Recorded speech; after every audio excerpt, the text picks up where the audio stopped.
ಅಂದ್ರು. ಯಾಕೋ ಭಗವಂತ ಎಲ್ಲ ಕೊಟ್ಟಂಗೆ ಎಲ್ಲ ಇದೆ, ಆಸ್ತಿ ಅಂತಸ್ತು ಎಲ್ಲ, ಆದ್ರೆ ಯಾಕೋ ನೆಮ್ಮದಿ ಇಲ್ಲ ಮನೆಯಲ್ಲಿ ಅಂತ ಅಣ್ಣ ತಮ್ಮಂದ್ರು ಇಬ್ರು ಹೇಳೋದು. ಎಲ್ಲ ಇದ್ಮೇಲೆ ಇನ್ನೇನೆ ನೆಮ್ಮದಿ ಇಲ್ಲ ಅಂತಂದ್ರೆ ಏನ್ರ ಅರ್ಥ ಹಿಂಗೆಲ್ಲ ಅಂದ್ಬಿಟ್ರೆ ಅಂದ್ರು. ಇಲ್ಲ ಕಣೆ, ತುಂಬಾ ಅಮೂಲ್ಯವಾದಂಥದ್ದು, ತುಂಬಾ ಬೇಕಾದ್ದೇ ಹೋಗ್ಬಿಟ್ಟಿದೆ ಕಣೆ ನಿಮ್ಮ ಮನೆಯಿಂದ ಅಂದ್ರು. ಇಲ್ಲ ಗುರುಗಳು, ಹಂಗೆಲ್ಲ ಹೋಗಕ್ ಸಾಧ್ಯನೇ ಇಲ್ಲ ಅಂತ ದಬಾಯಿಸಿದ್ರು. ಗುರುನಾಥರು ಎಲ್ಲ ಶಿಷ್ಯನರು ಒಂದೇ ಸಮನಾದ ಪ್ರೇಮ. ನೀನು ಹೆಚ್ಚು, ನಾನು ಕಮ್ಮಿ, ನೀನು ಶ್ರೀಮಂತ, ನಾನು ಬಡವ, ಇನ್ನೊಬ್ಬ ಬಡವ, ನೀನು ಗಂಡಸು, ಇವಳು ಹೆಂಗಸು, ಇವನು ನಮ್ಮ ನೆಂಟ, ಇವನಿಗೆ ಇಷ್ಟ, ಆ ಥರದ್ದೇನಿಲ್ಲ. ಇವನು ಬ್ರಾಹ್ಮಣ, ಇವನು ಹೊಲೆಯ, ಅಥವಾ ಇವನು ಬೇರೆ ಶೂದ್ರ, ಆ ಥರದ್ದಿಲ್ಲ. ಎಲ್ಲ ಒಂದೇ ಅವ್ರಿಗೆಲ್ಲ. ಇವನು ನಾಯಿ ನರಿಗಳು ಒಂದೇ ಜಾತಿ, ಒಂದೇ ಪ್ರೀತಿ.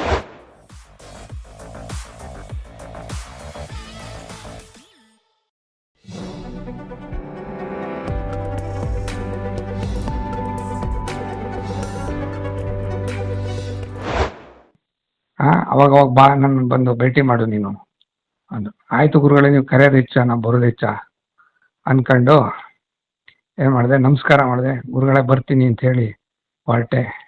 ಅದಾಗ ಒಂದು ಸ್ವಲ್ಪ ದಿನಕ್ಕೆ ಮತ್ತೆ ಒಂಥರ ಅಯಸ್ಕಾಂತದಂಗೆ ಹೇಳಕ್ಕೆ ಶುರುವಾಯಿತು.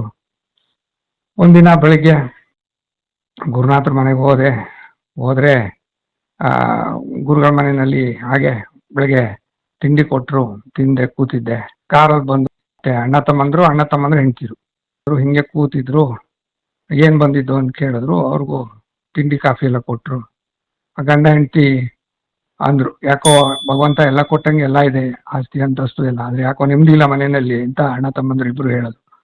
ಎಲ್ಲ ಇದ್ಮೇಲೆ ಇನ್ನೇನೆ ನೆಮ್ಮದಿ ಇಲ್ಲ ಅಂತಂದ್ರೆ ಏನ್ರ ಅರ್ಥ ಹಿಂಗೆಲ್ಲ ಅಂದ್ಬಿಟ್ರೆ ಅಂದ್ರು.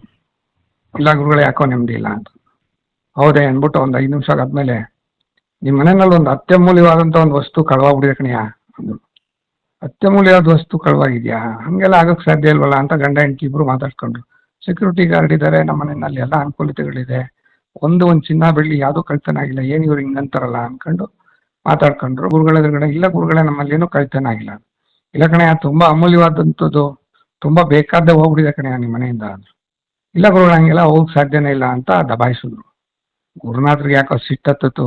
ಎದ್ದು ನಿಂತ್ಕೊಂಡು, ಅತ್ಯಮೂಲ್ಯವಾದದ್ದು ನಿಮ್ಮ ತಾಯಿ ಕಣೆಯ, ಎತ್ತು ಹೊತ್ತು ಸಾಕಿ ಎಲ್ಲ ಸಲಹಿ ನಿಮ್ಮನ್ನ ಕಷ್ಟಪಟ್ಟು ಬೆಳೆಸಿ ಎಲ್ಲ ಮಾಡಿದ್ರೆ ಭಗವಂತ ಎಲ್ಲ ಬಂದು ಕೊಟ್ಟ ಅಂದ ತಕ್ಷಣ ತಾಯಿನ ತಗೊಂಡೋಗಿ ವೃದ್ಧಾಶ್ರಮಕ್ಕೆ ಹಾಕಿದ್ರಲ್ಲ, ನಿಮ್ಗೆ ನಾಚಿಕೆ ಮರ್ಯಾದಿಲ್ವೇನ್ರಿ ನಿಮಗೆ ಅಂಥೇಳಿ ಗದ್ರಿದ್ರು. ಆಮೇಲೆ ನೋಡೋ, ನನಗೆ ನಮಸ್ಕಾರ ಮಾಡೋದಲ್ಲ, ಇವಾಗ ಹೋಗ ತಾಯಿ ಯಾರು ವೃದ್ಧಾಶ್ರಮದಲ್ಲಿ ಬಿಟ್ಟಿದ್ರೋ ಹೋಗಲ್ಲಿಂದ ಅವಳನ್ನು ಕರ್ಕೊಂಬನ್ನಿ, ಕರ್ಕೊಂಬಂದು ಇಲ್ಲಿ ಬನ್ನಿ, ಆಮೇಲೆ ನಂಗೆ ನಮಸ್ಕಾರ ಮಾಡೋರುತ್ತೆ ಅಂದರು. ಆಯ್ತು ಗುರುಗಳೇ ಅಂತ ಒಂಥರ ಮಕ ಸಪ್ಪಗೆ ಮಾಡ್ಕೊಂಡು ಬೇಜಾರು ಮಾಡ್ಕೊಂಡು ಇಬ್ರು ಗಂಡ ಹೆಂಡ್ತಿರು ಕಾರಲ್ಲಿ ಹೋದ್ರು. ಸಾಯಂಕಾಲ ಗುರುಗಳ ಮನೆಗೆ ಕರ್ಕೊಂಬಂದ್ರು ತಾಯಿನ.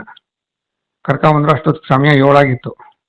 ಗುರುನಾಥರು ಆ ಅಜ್ಜಿ ನೋಡಿ ಗುರುನಾಥರ ಕಾಲಿಗೆ ಬಿದ್ದು ನಮಸ್ಕಾರ ಮಾಡಿ ಅಳಕ್ಕೆ ಶುರು ಮಾಡ್ಬಿಡ್ತು. ಅಳ್ಬೇಡ ಕಣಮ್ಮ, ಏನಾಗಲ್ಲ. ನಿನ್ನೆ ಇಷ್ಟೊತ್ತಲ್ಲಿ ನೀನು 7 ಗಂಟೆಗೆ ನನ್ನ ಫೋಟೋ ಮುಂದೆ ನಿಂತ್ಕೊಂಡು ನಿನ್ನ ಆಶ್ರಮದಲ್ಲಿ ಅಳ್ತಿದ್ದೆ ಅಲ್ವೇ, ನೋಡು ಈಗ 7 ಗಂಟೆ ನಿನ್ನನ್ನು ನಿನ್ನ ಮಕ್ಕಳ ಹತ್ರ ಸೇರಿಸಿದ್ದೀನಿ ಅಂತಂದ್ಬಿಟ್ಟು ಅಂದರು. ಆವಾಗ ಗುರುಗಳ ಮುಂದೆ ನಿಂತ್ಕೊಂಡು ಆ ತಾಯಿ ಕಣ್ಣೀರಿಡಕ್ಕೆ ಶುರು ಮಾಡಿದ್ರು. ಆವಾಗ ಸೊಸೆಯರಿಗೂ ಮಕ್ಳುಗಳಿಗೂ ಹೇಳಿದ್ರು, ತಂದೆ ತಾಯಿನೇ ಮೊದಲು ದೇವ್ರ ಕಣೆಯ, ಇದ್ದಾಗ ಚೆನ್ನಾಗಿ ನೋಡ್ಕೊಳ್ಳಿ, ಆಮೇಲೆ ಏನು ಮಾಡಿದ್ರು ಏನು ಪ್ರಯೋಜನ ಇಲ್ಲ, ಇದ್ದಾಗ ಖುಷಿ ಪಡಿಸ್ಬೇಕು, ಸಂತೋಷ ಪಡಿಸ್ಬೇಕು, ಅವ್ರಿಗೆ ಏನಾಗುತ್ತೆ ಸೇವೆ ಮಾಡ್ಬೇಕು ಕಣೆಯ, ಹಿಂಗೆಲ್ಲ ಮಾಡೋದಲ್ಲ, ತಗೊಂಡೋಗಿ ವೃದ್ಧಾಶ್ರಮಕ್ಕೆ ಹಾಕ್ಬಿಡ್ತೀರಿ, ಜನ್ಮಾಂತರಕ್ಕೆ ಕರ್ಮ ಅಂಟಿಸ್ಕೊಂಡ್ಬಿಡ್ತೀರಿ ಕಣೆಯ, ಹಿಂಗೆಲ್ಲ ಮಾಡಬೇಡಿ, ತಾಯಿದು ಋಣ ಯಾವತ್ತೂ ತೀರ್ಸೋಕ್ಕಾಗಲ್ಲ, ದಯವಿಟ್ಟಿಂದ ಕೆಲಸ ಮಾಡಬೇಡಿ ಅಂಥೇಳಿ ಗುರುನಾಥರು ಅವ್ರಿಗೆ ಹೇಳಿ ಮಾಡಿದ್ರು. ಆಮೇಲೆ ಗುರುಗಳಿಗೆ ನಮಸ್ಕಾರ ಮಾಡಿದ್ರು. ಇನ್ನು ಮುಂದೆ ಈ ಥರ ತಪ್ಪು ಮಾಡಲ್ಲ, ತಾಯಿನ ಚೆನ್ನಾಗಿ ನೋಡ್ಕೊತೀವಿ ಅಂದರು. ಆಮೇಲೆ ನನಗೆ ನಮಸ್ಕಾರ ಮಾಡೋದಲ್ಲ ಕಣೆಯ, ಮೊದಲು ನಿಮ್ಮ ತಾಯಿಗೆ ನಮಸ್ಕಾರ ಮಾಡಿ ಅಂಥೇಳಿ, ತಪ್ಪಾಯ್ತು ಅಂಥೇಳಿ ಕಾಲಕ್ಕೆ ಬಿದ್ದು ನಮಸ್ಕಾರ ಮಾಡಿಸಿದ್ರು.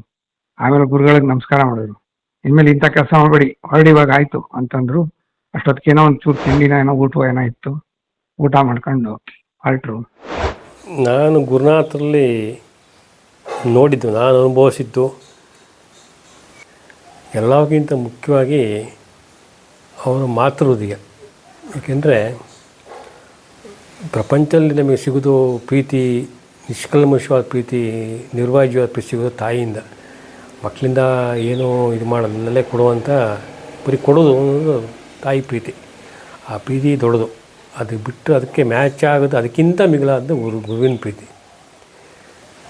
ನಾವು ಅನುಭವಿಸಿದ್ದು ಅಂದರೆ ಆ ಪ್ರೀತಿಯನ್ನು ಗುರುನಾಥ ಹತ್ರ ನಾವು ನನ್ನ ಸ್ವಂತಕ್ಕೆ ಅಲ್ಲಿ ನನ್ನ ಸ್ವಂತ ಅನುಭವ ಪ್ರಕಾರ ಬೇಕಾದಷ್ಟು ಒಂದು ಪೂರ್ವ ಪಡೆದೀನಿ, ಜೀವ ಭಿಕ್ಷೆನೇ ಪಡೆದೀನಿ, ಎಲ್ಲ ಥರದ್ದು ನೋಡೀನಿ, ಪವಾಡಗಳು ನೋಡಿದ್ದೀನಿ. ನನಗೂ ಬೇಕಾದಷ್ಟು ಜೀವನದಲ್ಲಿ ಇಟ್ಟಿದ್ದಾರೆ. ಅದಕ್ಕಿಂತ ಇನ್ನೇನು ಕೊಡೋಕ್ಕೆ ಸಾಧ್ಯ? ಎಲ್ಲ ಕೊಟ್ಟಿದ್ದಾರೆ. ಎಲ್ಲ ಅದಕ್ಕಿಂತ ಮಿಗಿಲಾದ್ದೇನು ಅಂದರೆ ಅವರ ವಾತ್ಸಲ್ಯ, ಪ್ರೀತಿ ವಾತ್ಸಲ್ಯ, ಮಾತೃ ಸದೃಶ್ಯವಾದ ಪ್ರೀತಿ. ನಾವು ಹುಡುಗರೆಲ್ಲ ಹೋಗ್ತಿದ್ದು, ಎಲ್ಲ ನೋಡಿಸಿ ಮೇಲೆ 10 ಗಂಟೆಗೆ ನಮ್ಮನ್ನು ಹೊರಡ್ಸೋರು. ಇರ್ರೆಯ ಅಂತಂದರು. ಹೊರಟಿನ ಹೋಗಲೇಬೇಕು ಅಂತ ಹೊರಟಾಗ ರಾತ್ರಿ 10-10:30 ಆಗಿರೋದು. ಅಷ್ಟ್ರಿಗೆ ಒಂದೊಂದು ಲೋಟ ಹಾಲು ಕೊಡೋರು. ಹಾಲು ಕೊಟ್ಟು ಸಕ್ಕರೆ ಹಾಕಿ ಹಾಲು ಕೊಟ್ಟು ಹಣ್ಣುಗಳು ಕೊಡೋರು. ಬಟ್ಟೆ ಪ್ರತಿ ಹೆಸರು ಹೋದಾಗಲೂ ಒಂದು ಇದು ಪಂಚೆನೋ ಶಲ್ಯನೋ ಎಂತ ಕೊಡೋರು. ಚಳಿಲಿ ಹೋಗ್ತೀರಂತ ಮಫ್ಲರ್ ಸಹಿತ ಕೊಡ್ಸಿದ್ದಾರೆ ಸರ್. ಮಫ್ಲರು ಸ್ವೆಟರ್ ಎಲ್ಲ ಕೊಡ್ಸಿದ್ದಾರೆ. ಆಮೇಲೆ ನಮಸ್ಕಾರ ಮಾಡಿದ್ಮೇಲೆ ಎಲ್ಲರ ಬೆನ್ನು ಸೌರು. ಇನ್ನೊಂದು 8-10 ಜನ ಹೋಗ್ತಿದ್ದು. ಸೌರಿ ಎಲ್ಲ ಬೈಕಲ್ಲಿ ಹೋಗ್ತಿತ್ತು, ಕಾರ್ಗಳು ಯಾರು ಇತ್ತಿಲ್ಲಾಗ. ಬೆನ್ನು ಸೌರಿ ಇಳಿದು ಬರೋರು. ಇಳಿದು ಬಂದು ಎಲ್ಲ ಬೈಕಲ್ಲಿ ಮುಟ್ಟಿಬಿಟ್ಟು ನಮ್ಮ ಇದೆಲ್ಲ ಹಚ್ಚಿ ಕೂರಿಸಿ ಹೋಬರೆಯ ನಿಧಾನಕ್ಕೆ ಹೋಬರ್ರೆಯ ಅಂತ ಕಳ್ಸೋರು. ಬಂದು ನಾವು ಒಂದು ಅರ್ಧ ಮುಕ್ಕಾಲು ಗಂಟೆ ಪ್ರಯಾಣ. ಅಲ್ಲಿಂದ ಬಂದು 11 ಕಾಲಿಗೆ ಬಂದು ನಾವು ರಿಪೋರ್ಟ್ ಮಾಡ್ಕೋಬೇಕು ಅಲ್ಲಿ ಯಾರು ಇದ್ದವ್ರಿಗೆ ಬಂದು ತಲುಪಿವಿ ಅಂತ. ಆಗ ಅಲ್ಲಿ ತನಕ ಕೂತಿದ್ದಾರೆ ಗುರುನಾಥರು ಊಟ ಮಾಡ್ದಲ್ಲಿ. ಒಂದಿನ ಏನಾಗ್ಬಿಟ್ಟಿದೆ, ಬಂದು ಮರ್ತು ಬಿಟ್ಟಿದ್ವಿ. ಮರ್ತು ಒಂದು ಅರ್ಧ ಮುಕ್ಕಾಲು ಗಂಟೆ ಆಗ್ಬಿಡ್ತೇವೆ. ಎಲ್ಲ ಅವರ ಮನೆ ಸೇರ್ಕೊಂಡಿದ್ವಿ. ಯಾರು ಗುರುನಾಥರ ಪಕ್ಕದಲ್ಲಿದ್ದಾರೋ ನನಗೆ ಫೋನ್ ಮಾಡಿರು. ಅಲ್ಲಿ ನಾನು ನಿದ್ದೆ ಮುಂಪರು ಅಲ್ಲ ಒಂದೇ ರೇಗೆ ಬಿಟ್ರು ಪಾರ್ಟಿ. ಏನೇ ನೀವು ಹೋದವ್ರು ಒಂದು ಫೋನ್ ಮಾಡಲಿಲ್ವ? ಗುರುನಾಥರು ಊಟ ಮಾಡೋಲ್ಲ ಕೂತಿಯಾರೆ, ಫೋನ್ ಮಾಡಿಲ್ವೇ ಅಂತ. ಹಂಗಿದಾಗ್ಬಿಡ್ತು. ಬಂದು ತಲುಪಿವು, ಮರ್ತುಬಿಟ್ಟೆ, ಮರೀದಂತೆ ಒಬ್ರಿಗೂ ಊಟ ಮಾಡಿಲ್ಲ. ಅಷ್ಟು ಪ್ರೀತಿ. ನಾವು ಮನೆ ತಲುಪಿದಂಗೆ ಅವರೆಲ್ಲ ಕೂತಿರೋದು. ನಾನು ಅಂತಲ್ಲ ನಾನು ಹೇಳ್ತಿರೋದು, ಯಾವುದೇ ಶಿಷ್ಯಂತರುಗಳು ಎಲ್ಲೂ ಹೋದರೂ ಅಷ್ಟೇ ಕಾಳಜಿ. ಅವ್ರು ಹೇಳೋರು, ನನಗೆ 262 ಜನ ನೇರ ಶಿಷ್ಯಂದ್ರು ಕಣೆಯ. ನೀವು ಏನು ಮಾಡಿದ್ರು ಗೊತ್ತಾಗುತ್ತೆ, ನೀವೇನು ಮಾಡೋರು ಗೊತ್ತಾಗುತ್ತೆ, ಕೆಟ್ಟದ್ದು ಮಾಡಿದ್ರು ಗೊತ್ತಾಗುತ್ತೆ, ಒಳ್ಳೇದು ಮಾಡಿದ್ರು ಗೊತ್ತಾಗುತ್ತೆ ಅಂತ ಹೇಳೋರು. ಈ ಜನ್ಮ ಸಂಬಂಧ ಅಲ್ಲ ಕಣೆಯ ನಿಮ್ಮದು ಉಳಿದೋನು. 265 ನನಗೆ ಜ್ಞಾಪಕಿದೆ. ನೀವು ಜನ್ಮದ ಸಂಬಂಧ ಕಣೆಯ. ನಾನು ಎಲ್ಲಿ ಹುಟ್ತೀನಿ ಅಲ್ಲೇ ಇರ್ತೀರ ಕಣೆಯ. ನಾನೇ ಪಡ್ಕೊಂಡು ನಿಮ್ಮನ್ನೆಲ್ಲ ಕರೆಸ್ಕೊಂಡಿದ್ದೀನಿ ಕಣೆಯ. ಮತ್ತು ನನ್ನ ಮುಂದಿನ ಅವತಾರದಲ್ಲಿ ಮತ್ತು ನೀವು ಅಲ್ಲೇ ಬೇರೆ ಕಾಲಾದೇಶ ಬದಲಾಗಿರ್ಬೋದು, ಮತ್ತು ಅಲ್ಲಿ ಸೇರ್ಕೊತೀರ ಕಣೆಯ. ನಾವು ಇದ್ದೆ ಸರ್, ಹಂಗೆಲ್ಲ ಇದ್ದೀರಿ, ಎಲ್ಲ ಇರೋದಕ್ಕೆ ಹೇಳೀನಿ. ಇದರಲ್ಲಿ ಒಬ್ಬಿಲ್ದೋ ನಾನು ಹೇಳ್ತಿತ್ತಿಲ್ಲ ಈ ಮಾತು, ಅವನಿಗೆ ಬೇಜಾರಾಗುತ್ತೆ. ಅಲ್ಲಲ್ಲಿ ಸೇರ್ಕೊತೀರ. ಇದು ಈ ಜನ್ಮದ ಅನುಭವದಲ್ಲ ಕಣೆಯ. ನನ್ನ ಸಂಪರ್ಕ ಬರ್ಬೇಕಾದ್ರೆ ಜನ್ಮದ ಅನುಭವದಿಂದ ಬೇಕು, ಸುಮ್ಮನೆ ಬರೋಕ್ಕಾಗಲ್ಲ ಕಣೆಯ. ಶಿಷ್ಯಂದ್ರು ಅಂತ ನಾನು ಅಂದ್ಕೊಂಡಿದ್ದೀನಲ್ಲ, ಅವರೆಲ್ಲ ಜನ್ಮಾಂತದ ಅನುಬಂಧ ಇರಬೇಕು ಅಂತ. ಇದೇ ರಾಮಕೃಷ್ಣ ಪರಮಹಂಸರು ತಮ್ಮ ವಚನದಲ್ಲಿ ಹೇಳಿದ್ದಾರೆ ಸರ್.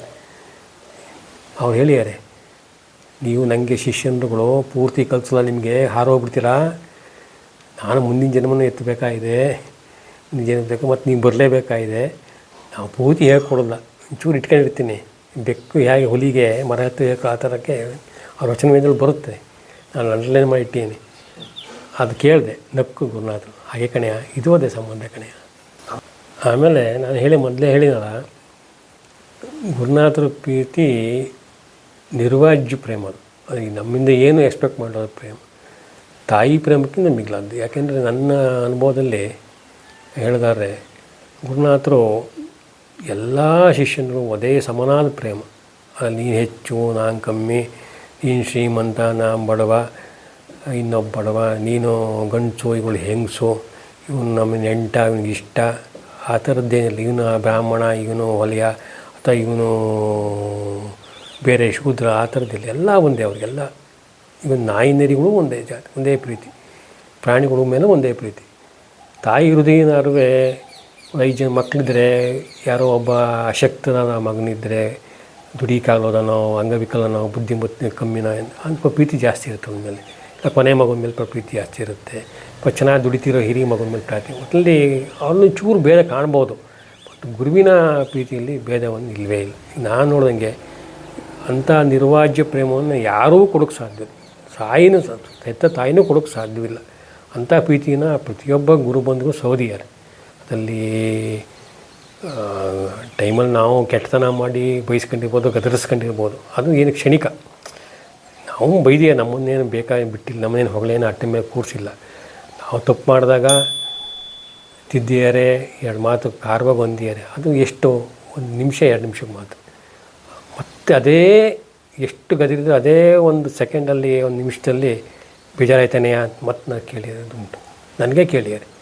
ಅದನ್ನು ನಾವು ತಪ್ಪು ಮಾಡಿದೆ, ನಾವೇನೋ ಸುಮ್ಮನೆ ಯಾಕೋ ತಪ್ಪು ಮಾಡಿದಾಗ ಒಂದು ಮಾತು ಬೈದಾಗ ಒಂದು ಮನಸ್ಸು ಮಂಕಾದಾಗ ಯಾಕೆ ಬೇಜಾರಾಯ್ತಾನೆಯಾ ಅಂತ ಕೇಳೋರು.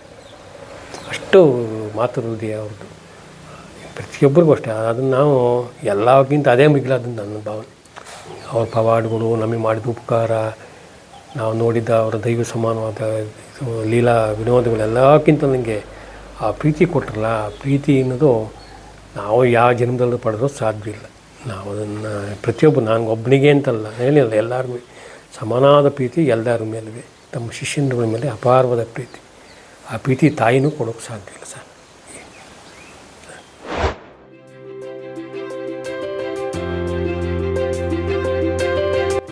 ದಯಮಾಡಿ ಲೈಕ್ ಮಾಡಿ, ಶೇರ್ ಮಾಡಿ, ಸಬ್ಸ್ಕ್ರೈಬ್ ಮಾಡಿ, ಮರೆಯದೆ ಬೆಲ್ ಬಟನ್ ಒತ್ತಿ. ಧನ್ಯವಾದಗಳು.